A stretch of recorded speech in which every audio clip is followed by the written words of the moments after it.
Hello guys, welcome back to my YouTube channel Standard Classes. So today I'm going to start a very new chapter, that is chapter 6 cost.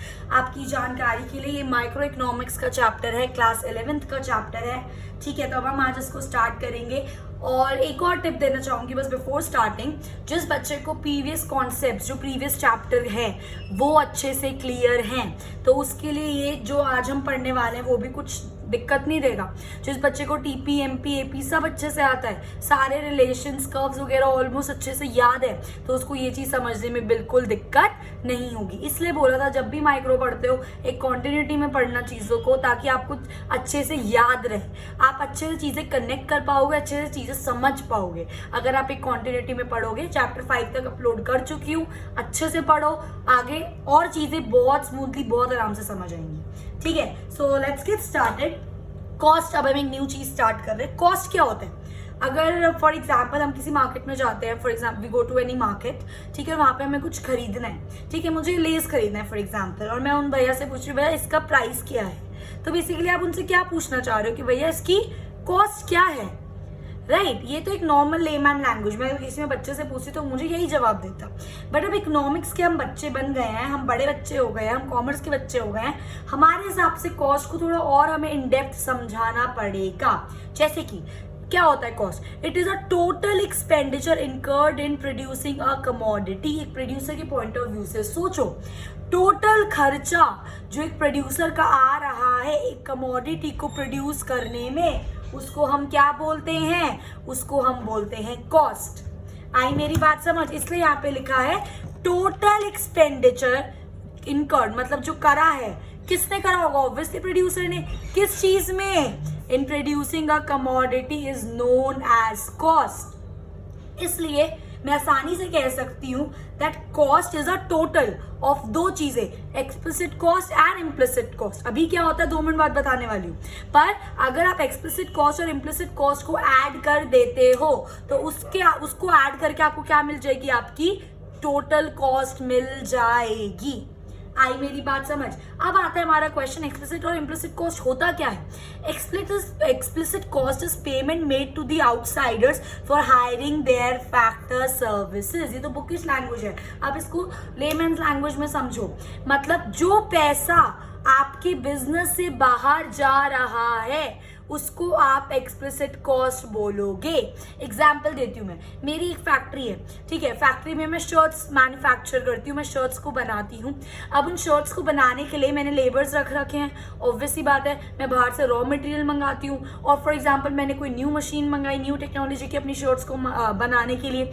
अब labours को मुझे पैसे देने पड़ेंगे, new machine मैंने मंगाई उसके लिए मुझे पैसे देने पड़ेंगे, और एक और चीज़ क्या करी थी जो भी हम लोगों ने डिसाइड करा था अभी, ठीक है, तो न्यू मशीन के आपको पैसे देने पड़ेंगे, लेबर्स को आपको पैसे देने पड़ेंगे. तो आप क्या कर रहे हो? अपने प्रोडक्शन प्रोसेस को करने के लिए अपनी जेब में से पैसा अपने बिजनेस से बाहर दे रहे हो. वो वेजेस, आप वो जो वेजर्स हैं, जो आपके लेबर काम कर रहे हैं, वो घर के रिश्तेदार तो नहीं है ना. मशीन किसी रिश्तेदार ने तो नहीं भिजवाई है ना, तो पैसे नहीं लेगा आपसे. बात समझ रहे हो? तो जो भी प्रोडक्शन प्रोसेस में आप सर्विसेज बाहर से हायर करते हो और उसके बदले में आपको पैसे अपने बिजनेस से बाहर देने पड़ रहे हैं, उसको बोलते हैं हम एक्सप्लिसिट कॉस्ट. अब आप सोचोगे इसमें क्या नई बात है, बाहर से चीजें हायर करी, पैसे दिया, ठीक है, वो एक्सप्लिसिट कॉस्ट है. अब इम्प्लिसिट समझो तब मतलब समझ आएगा दोनों का. ठीक है, इम्प्लिसिट कॉस्ट होता है estimated value of the input supplied by the owner. वो इनपुट जो ओनर ने अपने पास से लगाया है उसकी एस्टिमेटेड वैल्यू को हम इम्प्लिसिट कॉस्ट बोलते हैं. मतलब समझो आप, ठीक है, फॉर एग्जाम्पल मैं डॉक्टर हूँ, ठीक है, और मेरा क्लिनिक मेरे घर में है, ठीक है. अब सोचो अगर मेरा क्लिनिक मेरे घर में नहीं होता, मैं कहीं रेंट पे मैंने कोई जगह ली होती तो मुझे रेंट देना पड़ता. पर क्योंकि वो क्लिनिक मेरा घर में है तो मुझे रेंट किसी को नहीं देना, मेरा खुद का लैंड है. तो मैं एक अंदाजा लगा रही हूँ, इम्प्यूटेड वैल्यू बोलते हैं इस चीज को. तो मैं एक अंदाजा लगा रही हूँ गाइस कि इतना अगर मैं बाहर होती तो मुझे इतना रेंट देना पड़ता, पर क्योंकि वो चीज मेरी खुद की है तो मुझे रेंट देने की जरूरत नहीं है. इसके अंदर आपका पैसा कहीं जा नहीं रहा, इम्प्लिसिट कॉस्ट में, एक्सप्लिसिट कॉस्ट में आपने बाहर से सर्विस लिए पैसा आप जा रहा है आपका बाहर। इम्प्लिसिट कॉस्ट में पैसा कहीं जा नहीं रहा, बस आप एक अंदाजा लगा रहे हो, क्योंकि आप इम्प्लिसिट कॉस्ट में अपनी खुद की चीजें यूज कर रहे हो कि अगर बाय चांस ये मेरा खुद का नहीं होता तो मुझे इतने पैसे इसके बाहर देने पड़ते, बाय चांस मेरा ये लैंड खुद का नहीं होता तो मुझे इसका 20,000 रेंट बाहर अपनी पॉकेट से किसी और को देना पड़ता। तो वो जो 20,000 रुपए जो आपके बच गए क्योंकि आपका खुद का लैंड है, उसको बोलते हैं इम्प्लिसिट कॉस्ट। जब ओनर अपनी खुद की चीजें यूज कर रहा है प्रोडक्शन करने में, जिसकी वजह से उसको बाहर से वो चीजें नहीं लेनी पड़ रही और उसके पैसे बच रहे हैं, तो उन पैसों को भी हम टोटल कॉस्ट में गिनते हैं। क्यों? आपके माइंड में एक क्वेश्चन आना चाहिए, क्यों गिनते हैं हम? क्योंकि हम इसलिए उस कॉस्ट को गिनते हैं कि बाय चांस अगर हमें बाहर देना पड़ता तो इतने पैसे तो हमारे लगते हैं ना, पर क्योंकि अब हमारी ये चीज, आप खुद को थोड़ी ना पैसे दोगे, आप आपका खुद का लैंड, आप खुद को रेंट दोगे, आपका खुद का कैपिटल इन्वेस्टेड, आप खुद को इंटरेस्ट दोगे। बात समझ रहे हो मेरी? तो वो लगाने के लिए कि बाय चांस से बाहर होता तो हमें इतना देना पड़ता तो हमारी कॉस्ट इतनी आती, इसलिए उस अजम्पशन को, उस बाय चांस को आप ऐड करते हो किसके साथ? एक्चुअल जो पैसे आपने बाहर दिए होते हैं। आई मेरी बात समझ? सो जब आप एक्सप्लिसिट कॉस्ट और इम्प्लिसिट कॉस्ट को ऐड कर दोगे तब आपकी क्या आ जाएगी? Total cost. अब आई एम डैम श्योर ये चीज आपको अच्छे से समझ आ गई होगी। एक्सप्लिसिट कॉस्ट इज बेसिकली वो वाली कॉस्ट जिससे पैसा जेब से बाहर जा रहा है, और इम्प्लिसिट कॉस्ट इज बेसिकली वो वाली कॉस्ट गाइस जिसके अंदर पैसा बाहर तो नहीं जा रहा, ओनर अपनी खुद की चीज यूज कर रहा है, पर एक अंदाजा लगा रहा है कि अगर इतना करता या फिर इतना उसे बाहर से लेना पड़ता तो इतने पैसे उसको देने पड़ते। देखो ना, लिखा है एस्टिमेटेड वैल्यू, हम अनुमान, हम एस्टिमेट कर रहे हैं कि बाय चांस मैं लैंड बाहर रेंट पे लेता तो मुझे 30,000 रुपए देने पड़ते बाहर, तो उस 30,000 को भी आप जोड़ोगे टोटल कॉस्ट में, क्योंकि ऐसा हो सकता था, पॉसिबिलिटी थी। सो कंक्लूजन ये, एक्सप्लिसिट कॉस्ट और इम्प्लिसिट कॉस्ट को हम ऐड करेंगे तो हमें क्या मिल जाएगा? टोटल कॉस्ट मिल जाएगा। इसलिए मैंने यहाँ पे लिखा है therefore cost is actual expenditure and imputed value. मतलब समझो, टोटल कॉस्ट क्या हुआ? एक्चुअल एक्सपेंडिचर, मतलब एक्सप्लिसिट कॉस्ट जो एक्चुअली आपने खर्चा करा है, जो एक्चुअली पैसा आपकी जेब से बाहर गया है, that is explicit cost, that is actual expenditure. तो total cost is actual expenditure and imputed value. Imputed value मतलब इम्प्लिसिट कॉस्ट, कि वो चीज जो आप अपनी यूज कर रहे हो पर आप अंदाजा लगा रहे हो कि अगर ये चीज मेरी खुद की नहीं होती तो मुझे इतने पैसे देने पड़ते, दैट इज इम्प्यूटेड वैल्यू। तो जब एक्चुअल कॉस्ट और इम्प्यूटेड वैल्यू ऑफ इनपुट्स को आप ऐड कर दोगे तो आपको क्या मिल जाएगा? टोटल कॉस्ट मिल जाएगा। आई मेरी बात समझ? So cost is actual expenditure imputed value of inputs which are supplied by the owner. Actual खर्चा जो उसने करा एंड इम्प्यूटेड वैल्यू इनपुट्स, मतलब उन चीजों की इम्प्यूटेड वैल्यू जो सब ओनर की खुद की है, उसने बाहर से कहीं से हायर नहीं करी है। तो ये था हमारा मीनिंग ऑफ कॉन्सेप्ट। अब मेरे को अच्छे से विश्वास है कि आपको ये बिल्कुल अच्छे से समझ आ गया होगा, बिल्कुल नहीं भूलोगे। इसी के बाद हम फटाफट से डिफरेंस कर लेते हैं एक्सप्लिसिट और इम्प्लिसिट कॉस्ट के बीच का। एक्सप्लिसिट कॉस्ट, अब आपको पता है, it is a payment which is made to the outsider, and implicit cost is a cost of self supplied factors. वो कॉस्ट जो आपने खुद प्रोवाइड करे, आप एज अ ओनर आप खुद एक अपने बिजनेस में जो चीजें प्रोवाइड करे, उन चीजों की cost will be known as implicit cost. तो इसमें पेमेंट बाहर जाएगी, इसमें पेमेंट बाहर नहीं जाएगी। It involves actual flow of money, इसके अंदर आप एक्चुअल पैसे जेब से निकाल के दे रहे हो, एक्चुअल पैसा अंदर आ रहा है, पर क्योंकि हम कॉस्ट की बात कर रहे हैं तो हमारा खर्चा हो रहा है, एक्चुअल पैसे आप दे रहे हो, ठीक है। और इम्प्लिसिट कॉस्ट में कोई फ्लो ऑफ मनी नहीं है, कोई हम किसी को पैसे नहीं दे रहे, बस हम एक अंदाजा लगा रहे हैं कि ये चीज अगर हमारी खुद की नहीं होती और हम बाहर से इसको लेते तो हमारा इतना खर्चा होता, इसलिए there is no flow of money in implicit cost. There is contractual payment, obviously बात है, जब आप फॉर एग्जाम्पल मैंने लेबर्स को हायर करा अपना शर्ट्स को बनाने के लिए, तो मैंने बोला 1 महीना तुम काम करो, आपको इतने पैसे मिलेंगे, तो वो क्या है? कॉन्ट्रैक्ट ही तो है। That's why explicit cost is a contractual payment. But आपका इम्प्लिसिट कॉस्ट में कोई कॉन्ट्रैक्ट नहीं होता, वो आपकी खुद की चीज है, बस हमने एक अंदाजा लगाया कि हमें किसी को पैसे नहीं देने इसके अंदर, इसलिए देयर इज नो कॉन्ट्रैक्ट। इसका एग्जाम्पल रेंट, जब आप एक्चुअली में पे कर रहे हो बाहर, आपका खुद का लैंड नहीं है, लेबर्स को आप एक्चुअली में वेजेस पे कर रहे हो तो आपकी जेब से पैसा जा रहा है, दैट इज एक्सप्लिसिट कॉस्ट। और इम्प्लिसिट कॉस्ट का एग्जाम्पल होता है rent of the own land, मेरा खुद का लैंड है, मैं इस पे अपना बिजनेस कर रही हूँ, तो मैं एक इम्प्यूटेड वैल्यू निकाल रही हूँ कि मुझे इतना रेंट देना पड़ता, that is my implicit cost. मैंने दिया नहीं है, मैंने बस एक अंदाजा लगाया है कि अगर मेरा खुद का लैंड नहीं होता तो मुझे इतने पैसे देने पड़ते। आ रही है मेरी बात समझ? उसके ये आपका यहाँ पर पूरा कॉन्सेप्ट खत्म हो गया कि कॉस्ट एक्चुअली क्या होता है। It is a summation of explicit cost and implicit cost, और मैंने आपके साथ डिटेल में डिस्कस कर लिया एक्सप्लिसिट कॉस्ट क्या होता है और इम्प्लिसिट कॉस्ट क्या होता है। उसके बाद हमारा नेक्स्ट टॉपिक आता है गाइस कॉस्ट फंक्शन। एक्चुअली में आपका कॉस्ट फंक्शन अब होता क्या है ये भी चीज आपको पता होनी चाहिए, ठीक है। Cost function is basically the relationship between cost and output. कि देखो इनपुट और आउटपुट क्या होता है, इनपुट मतलब वो रॉ मटेरियल जो आप यूज कर रहे हो फिर उसको प्रोसेस कर रहे हो आउटपुट बनाने में। सो कितना आपका कॉस्ट लगा, कितने आपकी, अब कॉस्ट के अंदर दोनों चीजें आ गई एक्सप्लिसिट और इम्प्लिसिट। ये मत सोचना कॉस्ट मतलब जो एक्चुअल खर्चा होगा, उसके अंदर इम्प्लिसिट कॉस्ट भी इंक्लूडेड है। आ रही है बात समझ। So cost function is basically a relationship between cost and the output, कि उस आउटपुट को प्रोड्यूस करने में हमारा कितना खर्चा लगा, दैट इज कॉस्ट फंक्शन। आई मेरी बात समझ। So it is a relationship between cost and output. So cost function, cost देखो इसको ऐसे पढ़ो, कॉस्ट सी से कॉस्ट है, क्यू से मतलब आपका आउटपुट है और एफ से मतलब फंक्शन है। सो cost is a function, function of Q से क्या था आउटपुट। आई मेरी बात समझ, ठीक है। Cost is a function of output, इसका मतलब क्या है, there is a relationship between cost and output. F मतलब रिलेशन, एफ मतलब फंक्शन, किसी भी तरीके का रिलेशन। तो there is a relationship between किन दो चीजों के बीच में, कॉस्ट और आउटपुट के बीच में। आई मेरी बात समझ। तो ये था आपका कॉस्ट फंक्शन। उसके बाद आता है आपका next point, that is opportunity cost, जो कि आप पढ़कर आए हुए हो चैप्टर 1 में, पीपीसी में पढ़ा नहीं पढ़ा था अपॉर्चुनिटी कॉस्ट। अपॉर्चुनिटी कॉस्ट फिर बता देती हूँ, it is a cost of the second best alternative foregone. ऐसे समझ नहीं आएगा, मैं आपको एक एग्जाम्पल देती हूँ, ठीक है। फॉर एग्जाम्पल एक हमारे मिस्टर ए है, एक हमारे मिस्टर ए है, इनके पास ना 2-3 जॉब अपॉर्चुनिटी है, इनको जॉब ढूंढनी है और इनके पास 3 ऑफर है।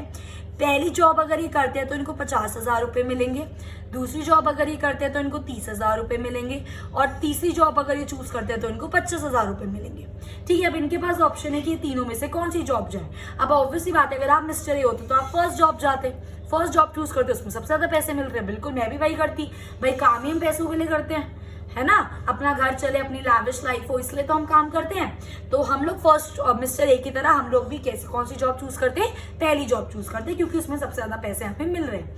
अब आप एक मुझे बात बताओ, जब आपने ये चूज करा तो इसका बिल्कुल जो सेकंड बेस्ट, अगर 50,000 नहीं होता तो सेकंड बेस्ट आपके पास क्या ऑल्टरनेटिव था, 30,000।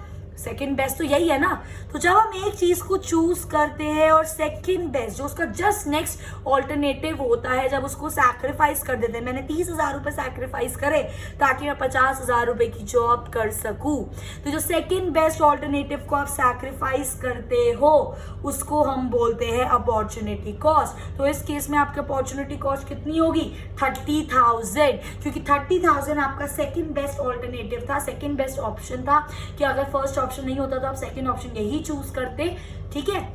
तो 50,000 के लिए आपने 30,000 रुपीज की वाली जॉब को सैक्रिफाइस करा, that's why 30,000 is your opportunity cost. Second best alternative foregone, foregone मतलब सैक्रिफाइस।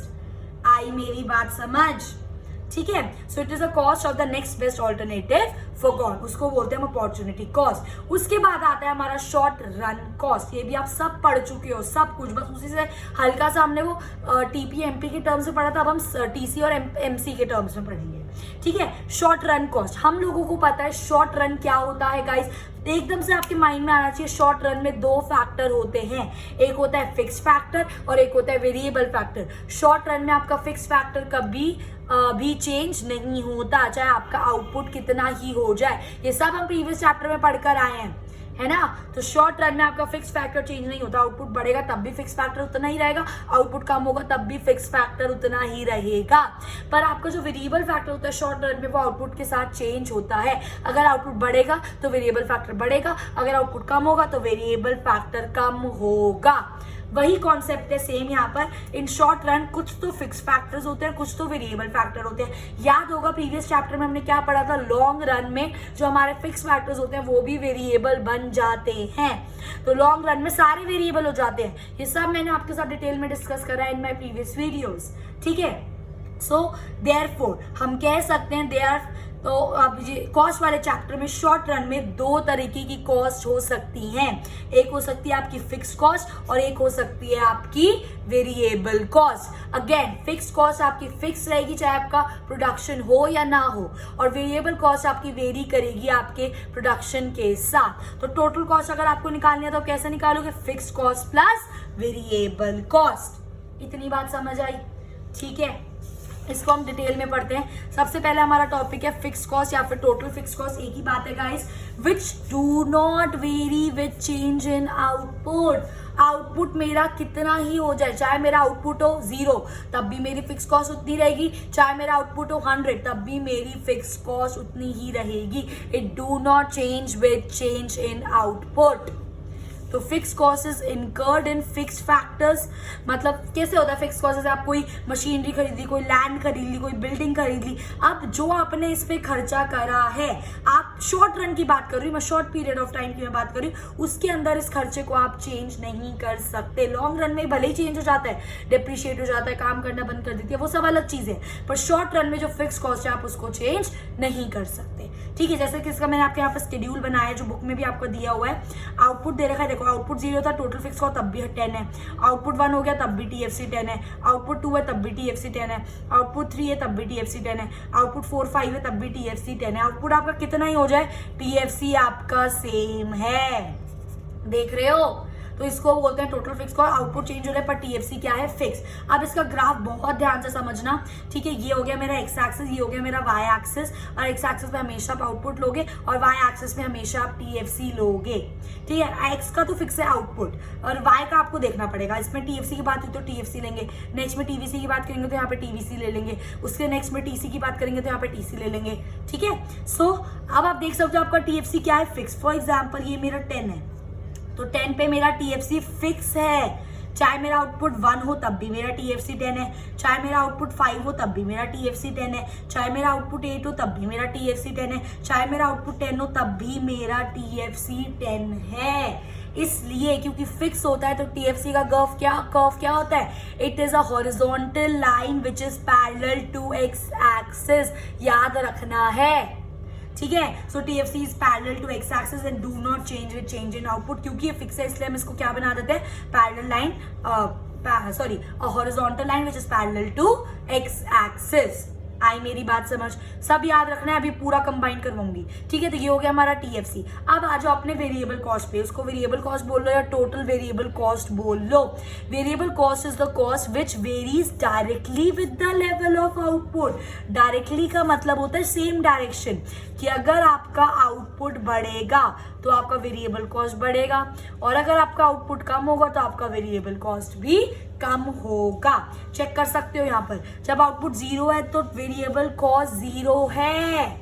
ध्यान दो, कुछ प्रोडक्शन नहीं हुई, वेरिएबल कॉस्ट 0। इसका एक एग्जांपल देती हूँ। फॉर एग्जांपल मैंने एक लैंड खरीदा, मैंने एक लैंड रेंट पर लिया, खरीदा नहीं, मैंने एक लैंड रेंट पर लिया जिसमें मेरे को अपनी फैक्ट्री सेटअप करनी है, और कुछ चीज़ों की वजह से, फॉर एग्जांपल कोरोना वायरस हो गया, पैंडेमिक हो गया, जिसकी वजह से मैं अपना प्रोडक्शन उस पर स्टार्ट नहीं कर पाई, तो कोई लेबर वगैरह तो मैंने लगाई नहीं, तो मेरी वेरिएबल कॉस्ट तो 0 रही। पर क्योंकि मैंने लैंड रेंट पर ले लिया था और उसमें मैं कुछ प्रोडक्शन नहीं कर रही, मेरी इस टाइम 0 प्रोडक्शन है, पर लैंड का जो मालिक है वो तो मुझे आके बोलेगा भाई तुम प्रोडक्शन करो मत करो, मेरी क्या सिरदर्दी है, मेरा तो रेंट दो, मैंने तुम्हें लैंड रेंट पे दिया है, उसके बाद तुम यूज करो मत करो।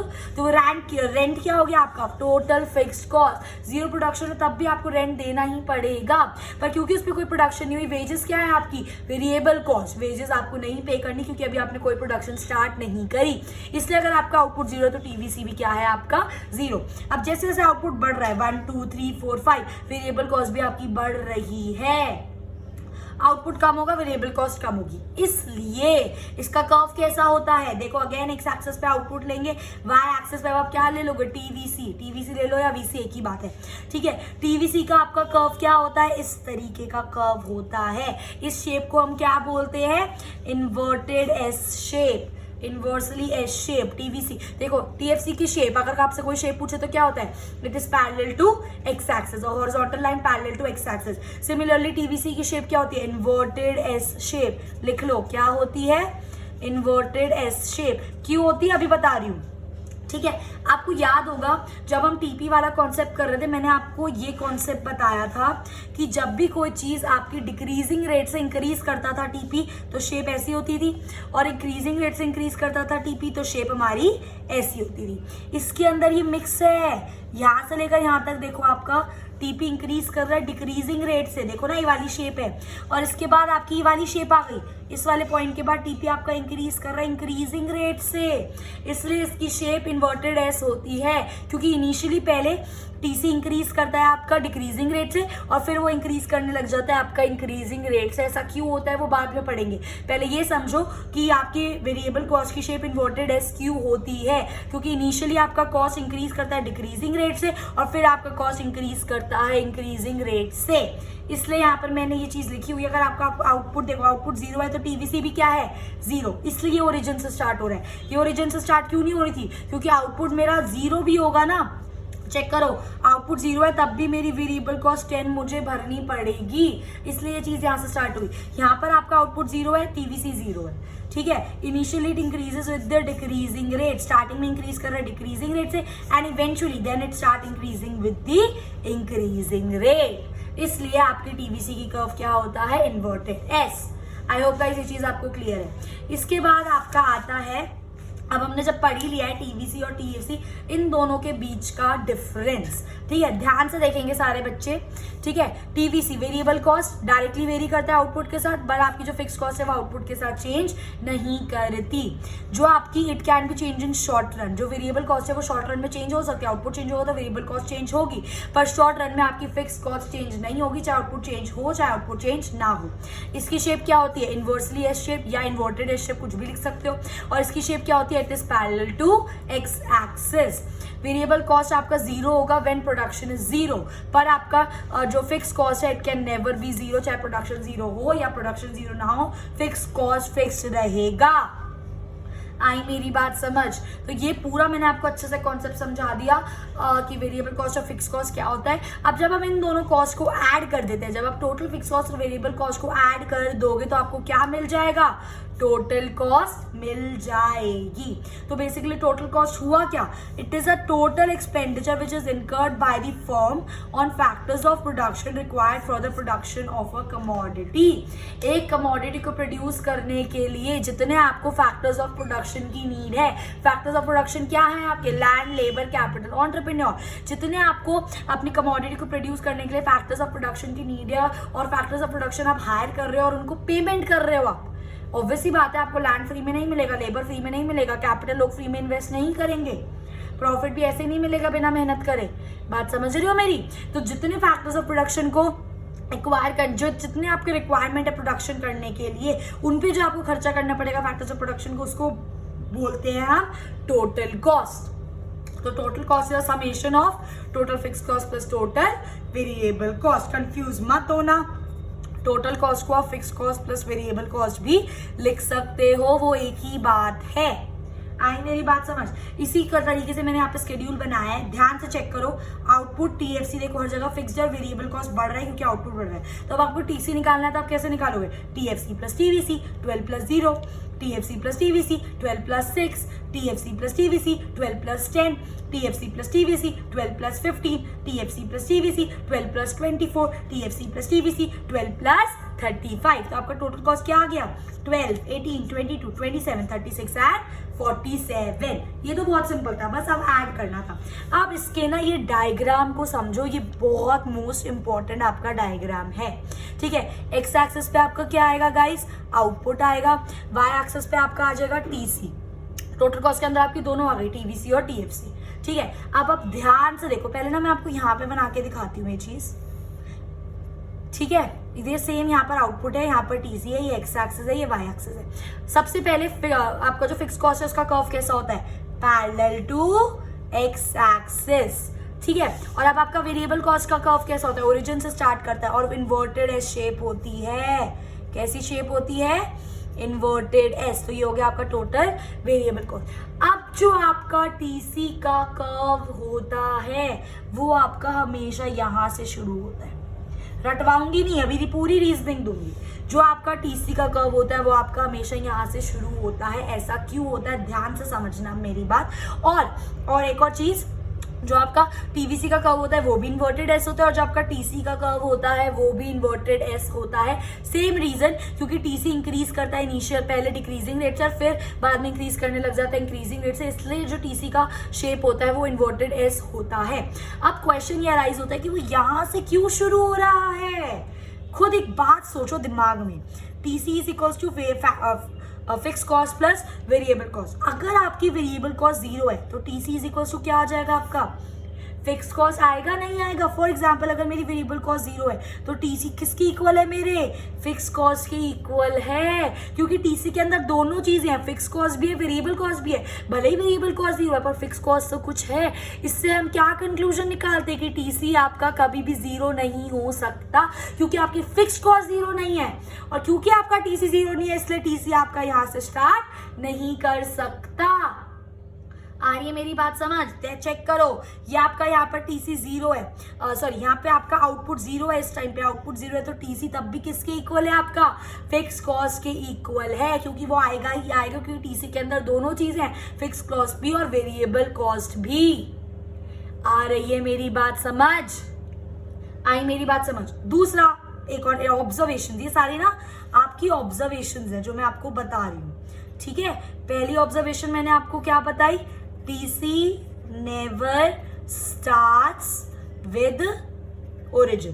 टीसी कभी ओरिजिन से स्टार्ट नहीं करेगा, क्योंकि उसके अंदर फिक्स कॉस्ट भी होता है, क्योंकि फिक्स कॉस्ट आपका 0 नहीं हो सकता, इसलिए टीसी आपका 0 नहीं हो सकता, और टीसी क्योंकि आपका 0 नहीं हो सकता तो वो ओरिजिन से कभी स्टार्ट नहीं करेगा। दूसरी चीज, टीसी की शेप भी इन्वर्टेड एस होती है, टीवीसी की शेप भी invert. Shape of TC, TC shape is also inverted S. इसका रीजन मैं बता चुकी हूँ आपको क्यों ऐसा होता है, क्योंकि इनिशियली इंक्रीज करता है डिक्रीजिंग रेट से, देन इवेंचुअली इंक्रीज करने लग जाता है वो इंक्रीजिंग रेट से। आई मेरी बात समझ? ठीक है। उसके बाद एक और बहुत ज्यादा इंपॉर्टेंट चीज आपकी, ठीक है, ये जो आपका टीवीसी नीचे क्यों है, टीसी ऊपर क्यों है? टीवीसी ऊपर क्यों नहीं है, टीसी नीचे क्यों नहीं है? क्योंकि TC is greater than TVC. क्यों? क्योंकि टीसी के अंदर फिक्स कॉस्ट भी है और इसके अंदर से वेरिएबल कॉस्ट है, तो वेरिएबल कॉस्ट में कुछ एक्स्ट्रा एडेड है तो ये ज्यादा हुआ ना इससे। आई मेरी बात समझ? तीसरी observation, TC is always above TVC. Why? क्यों? एज टीसी इंक्लूड्स दोनों चीजें, टीएफसी भी एंड टीवीसी भी, इसलिए हमेशा टीसी का कर्व आपके टीवीसी के कर्व से ऊपर होता है। आई मेरी बात समझ? ठीक है। और आई थिंक दैट्स इट। बस एक और चीज लास्ट, जो आपका टीसी और टीवीसी के कर्व के बीच के गैप को हम क्या बोलते हैं, टोटल फिक्स्ड कॉस्ट। टीसी और टीवीसी के गैप के बीच में क्या आता है, क्योंकि आपका देखो ना टीसी और ये टीवीसी, अब ये टीसी इससे ऊपर क्यों है, क्योंकि इतनी फिक्स्ड कॉस्ट ज्यादा है। बात को समझो, ये आपका टीवीसी है, ये आपका टीसी है, ये टीसी ऊपर क्यों है, क्योंकि टीसी और टीवीसी के बीच में किसका गैप है, फिक्स कॉस्ट का गैप है। ये मेरा टीवीसी है, इसमें मैं फिक्स कॉस्ट ऐड कर दूंगी तो मैं कहाँ पहुंच जाऊंगी, टीसी पर पहुंच जाऊंगी ना। इसलिए कभी भी आपका टीसी और टीवीसी मीट नहीं कर सकता, क्योंकि इन दोनों के बीच में फिक्स कॉस्ट है और फिक्स कॉस्ट कभी 0 नहीं हो सकती। तो फोर्थ ऑप्शन क्या है, that your gap between TC and TVC is what? TFC। तो ये आपकी मोस्ट इंपॉर्टेंट ऑब्जर्वेशन है इस डायग्राम को लेके। प्लीज अच्छे से रिवाइंड करना, एक बार वीडियो फिर से सुनना ताकि आपको और अच्छे से ये चीज समझ आए। So guys, in this video I have discussed all the concept of cost. In my next video I'll be continuing with the chapter. So अगर थोड़ी सी भी आपकी हेल्प हुई हो, आपको कॉन्सेप्ट अच्छे से समझ आए हो, प्लीज़ यार मुझे कमेंट करके बताओ वीडियो कैसा लगा आपको। I would love to interact with you guys. So if you like my video, please do like, share करो अपने friends के साथ and subscribe standard classes if you have not done it yet. I will see you in my next video. Till then, happy learning.